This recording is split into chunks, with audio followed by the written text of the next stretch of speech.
다 함께 찬송가 96장 예수님은 누구신가 찬양하시겠습니다. 찬송가 96장 예수님은 누구신가 함께 찬양하시겠습니다.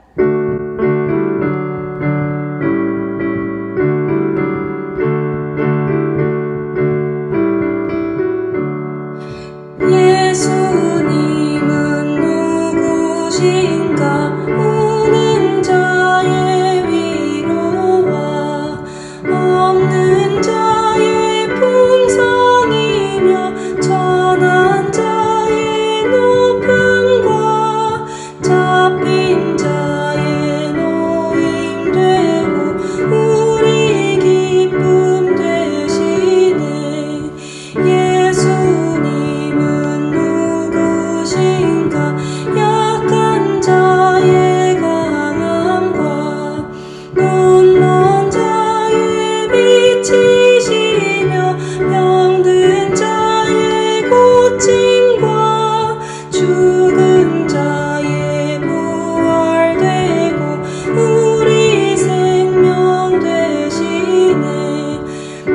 예수님은 누구신가 주한 자의 정함과 죽을 자의 생명이며 죄인들의 중보와 멸망자의 구원되고 우리 평화 되시네.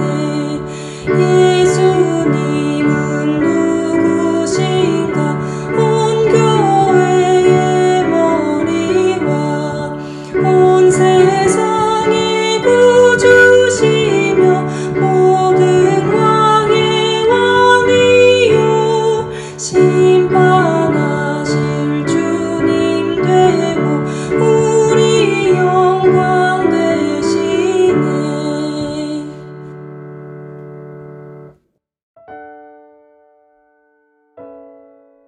하나님 감사합니다. 귀한 새벽을 허락하여 주시고 우리에게 건강 주시며 주님 사모하는 마음, 소망하는 마음, 심령의 평강과 평화를 주셔서 주님 앞에 나와 예배하며 주님을 만나며 그 주님과의 교제 속에서 심령의 평안을 누릴 수 있는 큰 복 주시니 감사합니다. 하나님, 이 복을 누린 자만이 아는 그 평강을 저희가 경험합니다. 세상 사람들이 또 많은 것들을 가진 자들이 알지 못하는 것, 우리가 때로는 그들에 비해서 부족한 것이 많은 줄은 모르겠으나 심령에 주님을 모셨으니 우리가 세상에서 가장 부요한 자요, 강한 자요, 지혜로운 자요, 성결한 자요, 의로운 자라는 것을 깨닫습니다. 그 은혜가 제게서 온 것이 아니라 주님으로부터 온 것을 알며 감사를 드립니다. 그 평강이 하나님 우리의 심령에서 흔들림 없이 지켜지기를 간절히 원합니다. 하나님의 성령으로 날마다 우리를 충만케 하여 주옵소서. 이 교회를 주님께서 성령으로 주장하여 주옵소서. 하나님, 이 부족한 종이 100여 명 모여든 성도님들 함께 예배하지만 그들의 심령을 하루아침 다 챙길 수가 없사오니 주님께서 찾아가셔서 인격적으로 만나주시고 아침마다 하나님께서 교제하시며 저녁마다 회복시켜 주시고 하나님 분주하고 애쓰는 중에 그 마음 가운데 기도하는 그 소원을 응답하시며 임재하셔서 선한 하나님의 인도하심으로 채우시고 보호하시기를 원합니다. 우리의 남편 붙들어 주시고 우리의 아내를 붙들어 주시고 하나님 우리 자녀들을 주님 붙들어 주셔서 어디서 무엇을 하든지 또 하나님 앞에서 늘 은혜를 얻고 사모하며 국내에 있든지 해외에 있든지 평택에 있든지 또 서울과 다른 지역에 있든지 또 군에 있든지 어디 있든지 간에 하나님의 능력과 권세를 경험하는 하나님의 존귀하신 자녀들 다 되게 하여 주옵소서. 하나님 결혼을 구하는 소망하는 자녀들이 있습니다. 믿음의 배필들을 만나게 하여 주시고 또 하나님 대학과 직장의 문을 두드립니다. 공부하고 애쓰고 수고하고 지원하는 중에 하나님께서 선한 은혜와 인내와 또 수고와 결실을 주시기를 원합니다. 또 하나님 해외에서 공부하고 애쓰고 수고하는 자녀들이 있습니다. 늘 자주 보지 못하나 코로나로부터도 지켜주시고 안전하게 붙드시며 좌로나 우로나 주시지 않으며 하나님을 경험하는 믿음의 자녀들 다 되게 하여 주시옵소서. 이 많은 것들이 더욱 귀하나 주님, 성령을 경험하는 자녀들 되게 하여 주십시오. 예수님을 경험하는 자녀들이 되게 하여 주십시오. 기도의 능력과 평강의 권세를 누리는 자녀들 되게 하여 주옵소서. 하나님, 늘 주님께서 또 강건하게 붙들어 주시는 말미암아 우리가 또한 한 주 한 주 예배하며 오늘까지 인도를 받습니다. 또 이번 주일에 다가올 모든 그 예배의 권세들 하나님께서 주장하여 주시고 모든 설교자들을 붙들어 주시며 하나님의 말씀과 능력에 힘입어서 또 하나님 잘 감당케 하여 주시기를 원합니다. 또 하나님, 그린 워십에 이제 한 달에 한 번씩 그렇게 성도님들께서 말씀 나눔을 합니다. 첫 번째 말씀 나눔을 또 준비하고 계시는 우리 임광민 집사님 붙들어 주셔서 하나님의 말씀으로 또 하나님 주장하시고 온 교회가 힘을 얻고 능을 얻는 시간 되게 하여 주옵소서. 오늘 또 우리가 말씀을 나눌 때 주님께서 임하시고 역사하시기를 원하오니 우리 가운데 오셔서 말씀하여 주옵소서. 예수님의 이름으로 감사하며 기도하옵나이다. 아멘. 우리 같이 암송하실 말씀 마태복음 6장 6절입니다. 우리 같이 읽고 암송합니다. 너는 기도할 때에 내 골방에 들어가 문을 닫고 은밀한 중에 계신 내 아버지께 기도하라. 은밀한 중에 보시는 내 아버지께서 갚으시리라. 마태복음 6장 6절 말씀. 아멘. 오늘 우리에게 주시는 주님 말씀은 누가복음 19장. 말씀이 좀 깁니다. 29절에서 48절까지의 말씀, 우리 한 절씩 교독을 하겠습니다. 누가복음 19장 29절에서 48절의 말씀입니다. 감람원이라 불리는 산 쪽에 있는 벳바게와 베다니에 가까이 가셨을 때에 제자 중 둘을 보내시며 이르시되 너희는 맞은편 마을로 가라. 그리로 들어가면 아직 아무도 타보지 않은 나귀 새끼가 매어 있는 것을 보리니 풀어 끌고 오라. 만일 누가 너희에게 어찌하여 푸느냐 묻거든 말하기를 주가 쓰시겠다 하라 하시매 보내심을 받은 자들이 가서 그 말씀하신 대로 만난지라. 나귀 새끼를 풀 때에 그 임자들이 이르되 어찌하여 나귀 새끼를 푸느냐 대답하되 주께서 쓰시겠다 하고 그것을 예수께로 끌고 와서 나귀들의 겉옷을 나귀 새끼 위에 걸쳐놓고 예수를 태우니 가실 때에 그들이 자기의 겉옷을 길에 펴더라. 이미 감람산 내리막길에 가까이 오심에 제자의 온 무리가 자기들이 보는 바 모든 능한 일로 인하여 기뻐하며 큰 소리로 하나님을 찬양하여 이르되 찬송하리로다. 주의 이름으로 오시는 왕이여 하늘에는 평화여 가장 높은 곳에는 영광이로다 하니 무리 중 어떤 바리새인들이 말하되 선생이여 당신의 제자들을 책망하소서 하거늘 대답하여 이르시되 내가 너희에게 말하노니 만일 이 사람들이 침묵하면 돌들이 소리 지르리라 하시니라. 가까이 오사 성을 보시고 오시며 이르시되 너도 오늘 평화에 관한 일을 알았더라면 좋을 뻔하였거니와 지금 내 눈에 숨겨졌도다. 날이 이를지라 내 원수들이 토둔을 쌓고 너를 둘러 사면으로 가두고 또 너와 및 그 가운데 있는 내 자식들을 땅에 메어치며 돌 하나도 돌 위에 남기지 아니하리니 이는 내가 보살핌 받는 날을 알지 못함을 인함이니라 하시니라. 성전에 들어가사 장사하는 자들을 내쫓으시며 그들에게 이르시되 기록된 바 내 집은 기도하는 집이 되리라 하였거늘 너희는 강도의 소굴을 만들었도다 하시니라. 예수께서 날마다 성전에서 가르치시니 대제사장들과 서기관들과 백성의 지도자들이 그를 죽이려고 꾀하되 백성이 다 그에게 귀를 기울여 들으므로 어찌할 방도를 찾지 못하였더라. 아멘. 오늘 말씀의 제목 평강과 평화는 어떻게 얻는가? 평강과 평화는 어떻게 얻는가? 라는 제목으로 말씀을 전하겠습니다. 오늘 이 제목의 말씀처럼 평강과 평화를 우리가 어디서 찾는지 이것이 오늘 말씀의 중요한 중심 주제가 되기도 합니다. 예수님께서 평강의 왕이심을 선언하시려고 지금 어린 나귀를 타고 입성하십니다. 29절에 보니까 감람원이라 불리는 산 쪽에 있는 벳바게와 베다니에 가까이 가셨을 때에 제자 중 둘을 보내시며, 그 감람산, 감람원이라도 불리는 감람산 아실 거예요. 그런데 제가 지도를 이렇게 좀 드렸어요. 그 벳바게라는 지역은 사실 이 기사, 마태복음이든 마가복음이든지 이 기사에만 등장하는 지역이어서 잘 알려져 있지가 않아요. 그러나 베다니의 맞은편 마을이라고 추정이 돼요. 그 아래 30절을 보시면, 그러니 그 지도에서 보시면 감람산이 보일 것이고 거기에 베다니 쪽 방향과 그리고 벳바게라 여겨지는 그런 촌락이 있고, 그 감람산 동산을 언덕을 넘어가면 이제 예루살렘이 등장하고, 바로 그 옆에 여러분이 보시는 것처럼 겟세마네 동산, 또 골고다의 위치로 추정되는 그런 지도들 그렇게 보일 거예요. 그러니 지금 그렇게 멀지 않은 곳에 곧 예수님께서 그렇게 잡혀 죽으실 그런 지역으로 가고 있는 한 3-4km 떨어져 있는 지역이라고 예상이 됩니다.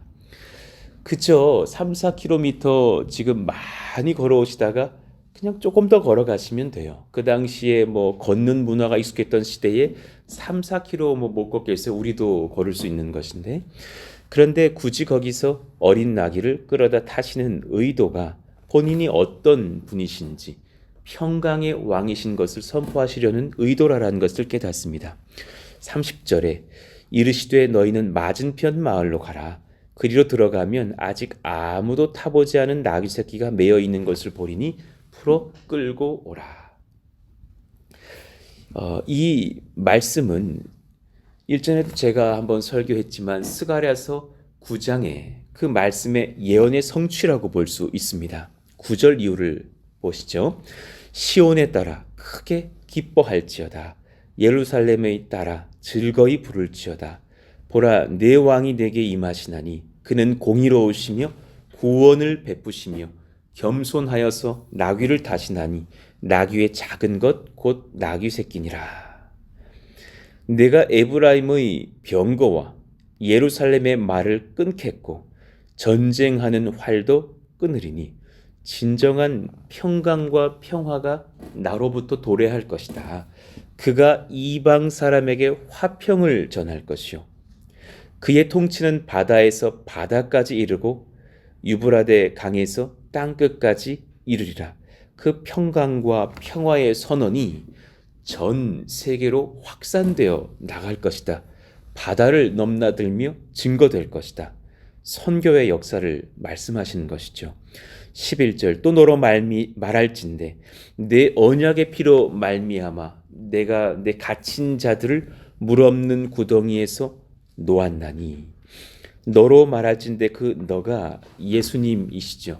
그 언약의 피로 말미암아 흘리실 십자가에서의 보혈로 인하여서 갇힌 자들을 하나님께서 그렇게 구속하실 것이라. 갇혀 있으나 소망을 품은 자들아 너희는 요새로 돌아올지니라. 예수 그리스도의 품으로 돌아올지니라. 하나님 아버지의 품으로 돌아올지니라. 내가 오늘도 이르노니 내가 내게 갑절이나 갚을 것이라. 그러니 이 스가랴서 9장의 말씀은 평강과 평화, 구속과 그런 안위하시는 아버지의 작정을 선언하시는 예언이기도 한 것이죠. 그 예언을 선언하시려고 나귀 새끼를 타고 입성하시는 거예요. 그러니 오늘 이 본문의 중심 주제는 평강의 왕으로서 자신을 선포하시는 예수님의 예루살렘 입성이 된다라는 것을 깨닫습니다. 또 본인이 죄인들과 하나님을 연결할 순전한 정결한 제물이 되실 거라는 상징이기도 해요. 구약의 제사를 위한 의식법의 그 모든 사소한 것 하나까지도 맞춰 순종하시는 그런 의도를 봅니다. 민수기 19장 2절 여호와께서 명령하시는 법의 율례를 이제 이르노니 이스라엘 자손에게 일러서 온전하여 흠이 없고 아직 멍에 매지 아니한 붉은 암송아지를 내게로 끌어오게 하고. 그 모든 말씀에서 흠이 없도록 또한 자신도 그렇게 흠없고 순전한 제물이 되신다라는 것을 상징하는 어린 나귀를 타고 입성하시는 것을 봅니다. 신명기 21장 3절도 마찬가지고요. 성읍에서 아직 부리지 아니하고 멍에를 매지 아니한 암송아지를 취하면서 제사하시는 것처럼, 자, 한 가지 여기서 묵상도 해봅니다. 예수님께서 쓰시겠다 하니 어린 나귀도 쓰임을 받습니다. 사람이 타기에 작고 어린 나귀, 타는 자를 어쩌면 우습게 보이게 할 수도 있는 짐승을 주께서 타시죠. 어린 나귀가 쓰임받는 이유는 나귀에게 전혀 그 이유가 있는 것이 아니라 주님의 한마디 말씀에 있었습니다. 만일 누가 너희에게 어찌하여 이 어린 나귀 새끼의 그 줄을 푸느냐 묻거든 말하기를 주가 쓰시겠다 하라 하시매. 또한 정말 현장에서 그렇게 주인들이 그 임자들이 물어볼 때 제자들 2명이 대답을 하죠. 대답하되 주께서 쓰시겠다 하고, 그리고 정말 그것을 끌고 와서 예수님을 태우게 됩니다. 어떤 낙이냐, 어떤 사람이냐 참 중요하지 않습니다. 어제 이 말씀을 묵상하면서 속으로 제가 기도하게 됐다니까요. 하나님, 여기 어린 나귀 새끼 같은 목사 하나가 있습니다. 철이 없어도 너무 없고 참 부족한데 주님 이 말씀만 해주십시오. 주님 쓰시겠다 하라. 주님께서 쓰시겠다 하라. 누가 들어 사용하시는가가 부르심의 본질인 것을 깨닫습니다. 우리 모두가 이 은혜 얻는 줄로 믿고 또한 앞으로도 그렇게 쓰시는 줄로 믿습니다.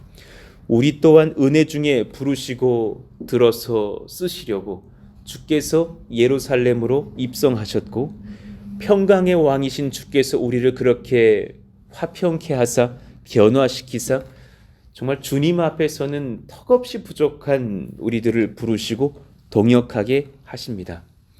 우리 그 일전에 개척 초기에 김영일 전사님이 얼마나 거절을 하시는지, 목사님 실망하실 거예요. 목사님, 저는 정말 안 될 사람입니다. 저는 부족한 사람입니다. 아니 목사가 괜찮다는데 왜 달려? 주님이 괜찮다는데 왜 달립니까? 제가 하여튼 잘 섬길 테니까 염려하지 마시라고. 얼마나 사역 잘하셔요. 얼마나 말씀이 은혜가 되고 찬양할 때 불이 나고, 요즘 3부 예배 때 인도하실 때 보면요 얼마나 은혜가 충만한지 몰라요.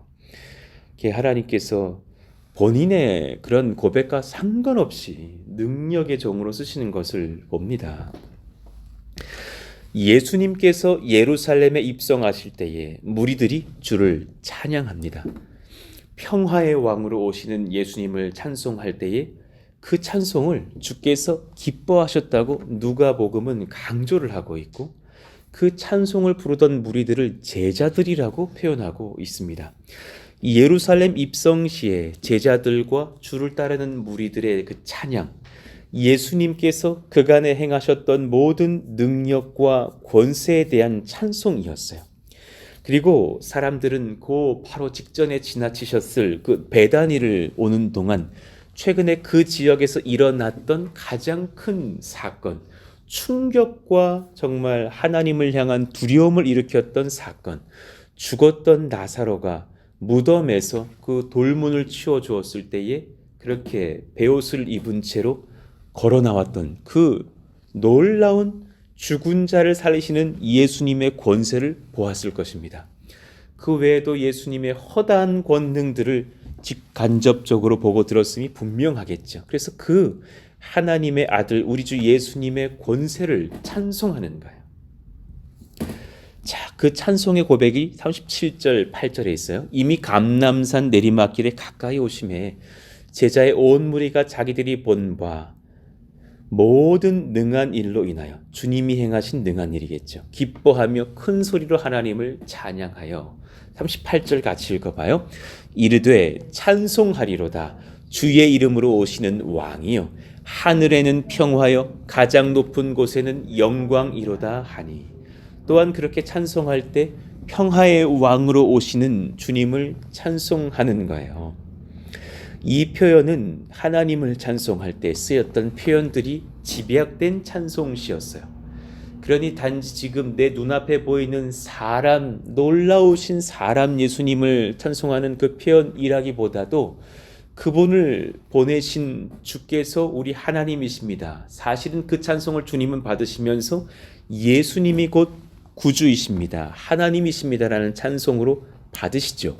시편 57편 5절 하나님이여 주는 하늘 위에 높이 들리시며 주의 영광이 온 세계 위에 높아지기를 원하나이다. 가장 높은 곳이라는 그 표현은 하늘 위에 높이 계신 하나님의 영광을 찬송할 때 쓰였던 표현이죠. 그리고 그 하늘에는 평화요라는 표현이 어디서 들어본 말씀 같기도 하지 않습니까? 누가복음 2장 14절 지극히 높은 곳에서는 하나님께 영광이요 땅에서는 하나님이 기뻐하신 사람들 중에 평화로다 하니라. 이런 예수님의 탄생 그 상황 중에 천군 천사의 그 찬송시가 기억이 나실 거예요. 이 귀한 찬송들이 다시금 주님의 십자가의 그런 헌신의 시간 직전에 예루살렘에서 많은 제자들로 인하여 찬송을 받으시니 그 찬송을 기뻐하셨어요. 예수님의 사역을 하나님의 역사와 일치시키는 찬송을 합당히 받으시고 여기셨어요. 예수님께서 그동안 행하셨던 여러 사역과 치유와 말씀 증거의 사역들이 모두 하나님의 능력으로 나타났던 것이고, 그리고 예수님으로 인해서 하나님이 드러나셨고 하나님의 영광이 드러났음을 증거합니다. 빌립보서 2장의 고백처럼 예수님은 현현하시는 유일하신 하나님이신 것을 또한 예수께서 그렇게 그 찬송을 받으시며 증거하시는 것이기도 하죠. 그때에 또한 질투하는 사람들이 등장합니다. 무리 중 어떤 바리새인들이 말하되 선생이여 당신의 제자들을 책망하소서 하거늘 대답하여 이르시되 내가 너희에게 말하노니 만일 이 사람들이 침묵하면 돌들이 소리 지르리라 하시니라. 그러니 평화의 왕으로 오신 예수님을 우리가 마땅히 평강의 주님이십니다. 우리를 주님과 하나님과 화평케 하셨습니다. 찬송할 수 있는 권세도 대단한 권세고 지혜고 능력이고 하나님을 기쁘시게 하고 예수님을 기쁘시게 하는 예배인 것을 고백합니다. 이제 오히려 예수님께서 평화의 은혜에서 소외될 자들을 보시면서 우십니다. 41절 보니까 가까이 오사 성을 보시고 우셔요. 그리고 그 예루살렘 성을 너라고 지칭하십니다. 이르시되 너도 오늘 평화에 관한 일을 알았더라면 좋을 뻔하였거니와. 예루살렘을 너라고 부르시는 것은 그 안에 성에 사는 사람들을 통칭하는 말씀이시겠죠. 단지 그런 도시의 어떤 의인화겠습니까? 예루살렘이 이스라엘의 수도라는 점에서 보면 이스라엘 전체를 가리키는 말씀도 됩니다. 또한 죄된 인간의 보편적으로 갖고 있는 고난과 죄성과 피할 수 없는 심판을 통칭하시는 말씀이기도 합니다. 이들의 공통점이 무엇이죠? 주님이 베푸시는 평화를 얻지 못할 것입니다. 평강의 왕으로 오시는 예수님을 배척하였기 때문입니다. 여러분 정말 우리는 복된 것이 있습니다. 많은 이 땅에서 필요한 모든 것을 다 갖춘 사람은 아닌지 모르겠어요. 그러나 모든 사람들이 억만금을 줘도 살 수 없는 것 주님이 허락하시는 평강, 평화를 얻고 삽니다. 그 평강과 평화 안에서 정말 많은 모든 것을 누릴 수 있고 얻을 수 있고 흘릴 수 있고 감사할 수 있습니다. 여러분 평강이 근본이라는 것을 깨닫습니다. 그걸 한번 묵상해 보십시오.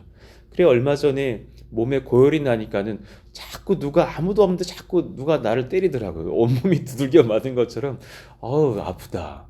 그리고 그냥 별 걱정이 다 드는 거예요. 혹시 코로나면 주일 예배를 못 드릴 수도 있고 혹시 내가 그걸 모르고 강행해서 새벽 기도를 드리면 이분들 중에 한 분이라도 감염이 되면 그 다음날 어디 JTBC에 나오겠구나. 별별 생각이 다 들고 내가 걸리면 은선의 반 학교 검사 다 해야 돼. 은찬이네 반 검사 다 해야 돼. 막 이러면서 학교 폐쇄돼. 너무너무 걱정이 되는 거야. 병원에서 이제 몸도 좀 회복되고 그냥 음성으로 나왔다는 문자를 받고 났을 때, 그리고 그 즈음에서 저도 조금 회복이 됐을 때에 보니까 그냥 그 건강한 것 자체가 그렇게 감사한 거예요. 그렇잖아요. 그 비유컨대 건강도 그런데 하나님 아버지와 내가 화평하다. 그냥 길 가다가도 아버지 그러면 하늘에서 왜 그러냐 내 딸아, 왜 그러니 내 아들아, 화평할 수 있는 그 평강의 왕이 내 아버지시다라는 것 자체가 얼마나 큰 권세냐고요. 내가 어디를 가든지 천국이 보장돼 있고, 어디를 가든지 기도응답이 보장돼 있고, 어디를 가든지 하나님의 선한 인도하심 보장돼 있는 인생이고, 내가 있는 한 주님이 나를 사랑하심으로 내 가정을 책임지실 거고, 우리 가족 후대를 책임지시고 교회를 책임지실 텐데, 이거 진짜 평강이 얼마나 귀한 것이고, 그 평강의 왕이신 주님을 모신 것이 얼마나 복된 심령인가. 예수님께서 평강의 왕으로 오셨습니다. 이사야서 9장 6절 7절, 이는 한 아기가 우리에게 낳고 한 아들을 우리에게 주신 바 되었는데 그의 어깨에는 정사를 메었고 그의 이름은 기묘자라, 모사라, 전능하신 하나님이라, 영존하시는 아버지라, 평강의 왕이라 할 것임이라. 그 정사와 평강을 더함이 무궁하며 누구에게 더하시겠어요? 우리에게 더하십니다. 또 다윗의 왕자와 그의 나라에 군림하여 그 나라를 굳게 세우고 우리 가정과 교회와 하나님의 나라를 굳게 세우십니다. 지금 이후로 영원히 정의와 공의로 그것을 보존하실 것이라. 여러분의 가정을 주께서 보존하십니다. 우리 교회를 하나님께서, 예수님께서 굳건히 지키시고 보존하십니다. 만군의 여호와의 열심히 이를 이루시리라. 그 여호와의 열심이 또한 예수님의 열심과 일치하는 하나님이 되시는 것이 아닙니까? 그러니 예수님을 자신의 눈에서 치워버린 자들에게는 결탄코 하나님 안에서의 평화가 오지 않고 누릴 수 없습니다. 참으로 목마를 것입니다. 억만금을 줘도 목마르고, 새 차로 바꿔도 목마르고, 새 집으로 이사를 가도 그들은 목마를 것입니다. 42절, 이르시되 너도 오늘 평화에 관한 일을 알았더라면 좋을 뻔하였거니와 지금 내 눈에 숨겨졌도다. 날이 이를지라. 오늘 본문은 계속해서 그 평화를 언급하고 평화를 얻은 자와 평화를 얻지 못한 자를 비교하시는 거예요. 날이 이를지라. 얼마나 무서운 표현이에요. 심판의 날이 너에게 임할 것이다. 내 원수들이 토둔을 쌓고 너를 둘러 사면으로 가두고, 또 너와 및 그 가운데 있는 내 자식들을 땅에 메어치며 돌 하나도 돌 위에 남기지 아니하리니 내가 보살핌을 받는 날을 알지 못함을 이남이니라. 지금은 모르지만 곧 그날이 임할 것이라고. 두 가지 해석이 가능한가요? 정말로 한 40년 뒤에, 70년 디도가 이끄는 로마군이 예루살렘 성을 공격하고 그렇게 예루살렘 성을 멸망시키죠. 정말 그 일이 일어납니다. 또한 주의 길을 거부하면서 하나님의 평화의 은혜를 얻지 못한 자들이 경험할 비참한 심판의 날을, 최후의 때를 말씀하신 것이기도 합니다. 그때 주님을 부인하던 사람들, 그 가정, 그 도시, 그 민족의 최후가 참으로 처참할 것입니다. 평강은 오히려 적용컨대 내 소득을 늘리는 중 얻는 것은 아닙니다. 하나님께서 우리에게 일용할 양식을 주시려고 내 소득을 늘리시기도 하고 또한 지키실 것입니다. 그것은 너무 염려하지 마십시오. 하나님께서 다 책임지고 계십니다. 주님께서 그런 것에 혈안되지 말라 그러셨어요. 오히려 도우시고 계십니다. 주님과 오히려 평강은 교제하는 중에 얻습니다. 교회는 돈으로 무엇을 사고 팔고 그것으로 힘내는 그런 공동체가 아니기를 원합니다. 저희 교회가 일반 기업의 이름을 내면서 그렇게 카페도 차리나 정말 단언컨대 그것이 우리 교회 소득이 되는 것이 아니기를 원하고, 정말 그 어떤 카페 유지, 교회의 어떤 건물의 보수 정도로는 쓸지 몰라도 모든 것을 잘 모았다가 가난한 자들을 위해서 돕고 선교하는, 평택의 어려운 사람들, 또 군선교, 해외 선교를 위해서 쓰이기를 간절히 소망합니다. 정말 그러하기를 원합니다. 교회는 만민이 주님과 만나는, 예배하는 집이어야 됩니다. 기도하는 집이 되어야 합니다. 돈으로 무엇을 사고 파는 장소가 되면 안 됩니다. 평강은 그때의 예배하는 심령, 기도하는 심령, 주님과 교제하는 심령이 누릴 것입니다. 그러니 예루살렘 성전에 들어가시니 온 장사치들이 그냥 진을 치고 있는 거예요. 45절 성전에 들어가사 장사하는 자들을 내쫓으시며 그들에게 이르시되 기록된 바 내 집은 기도하는 집이 되리라 하였거늘 너희는 강도의 소굴을 만들었도다 하시니라. 그러니 여러분 한 가지를 묵상하는 거예요. 만민이 기도하는 집이 교회예요. 예, 그렇습니다. 성전입니다. 그렇다면 그때의 그 백성들은 평강을 누릴 거예요. 오늘 이 새벽에 오신 것 정말 귀하시고 이 새벽에 이 저녁에 이 밤에 영상을 켜시면서 그 주님 만나는 그 예배의 시간을 갖는 여러분들에게 권세가 있어요. 그때 진실한 평강이 임할 줄로 믿습니다. 오히려 그때의 그 성전에서 예수님 가르치실 그때에 오히려 반대로 제사장들과 서기관들과 백성들의 지도자들은 그 만민이 기도하는 집에서 장사를 종용하면서 예수님을 죽일 방법을 꾀하니 이 얼마나 평강을 모르는 사람들이냐는 거예요. 그러니 이 말씀을 이사야서 56장 7절에서 인용하여서 선포하신 것이거든요. 한번 들어보십시오. 내가 곧 그들을 나의 성산으로 인도하여 기도하는 내 집에서 그들을 기쁘게 할 것이며, 여러분 기도하는 그 집에 들어서면 여러분에게 기쁨과 평강이 임한다라는 거예요.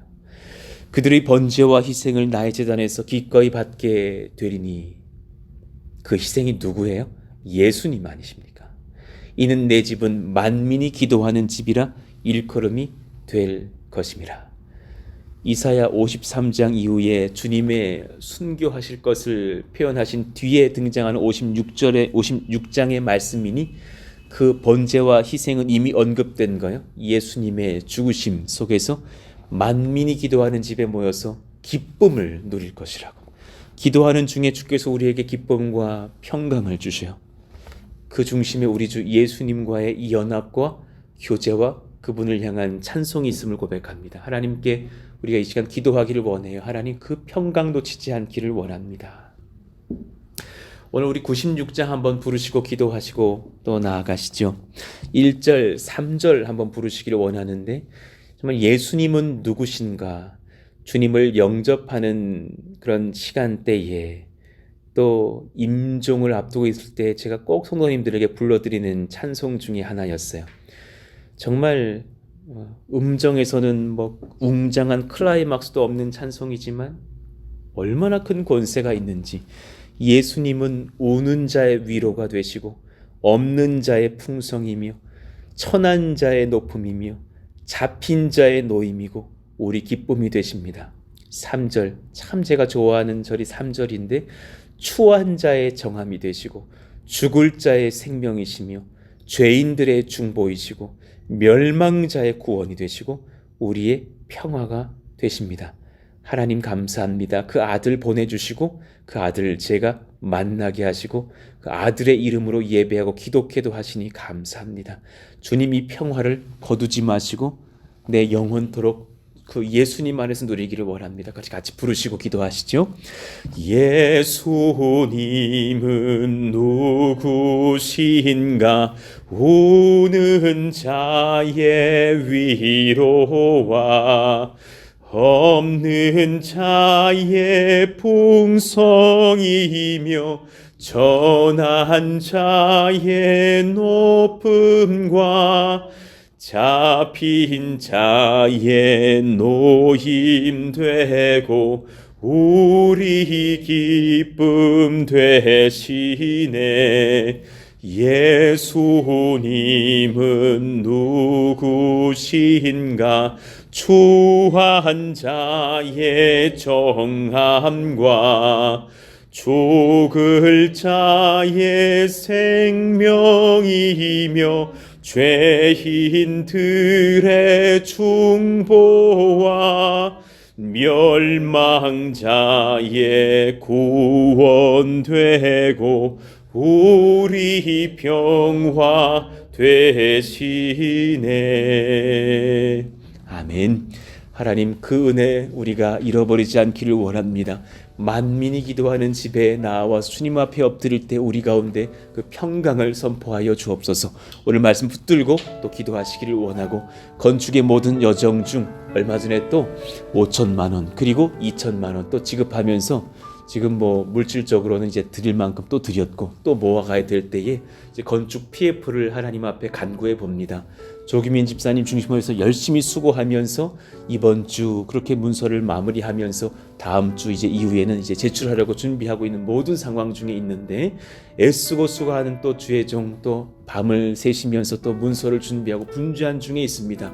강건케 해달라고, 영적 공격에서 잘 해달라고 기도를 부탁하셨습니다. 지혜와 능력 더하시도록 하나님께서 도우시는 또 은혜의 현장과 또 건축의 현장이 되게 해달라고, 예배와 모든 우리의 모임 가운데 하나님께서 평강의 왕으로 오시기를 원한다고, 우리가 또 간구할 아버지가 계신 얼마나 감사합니까? 구할 때 응답받을 줄로 믿습니다.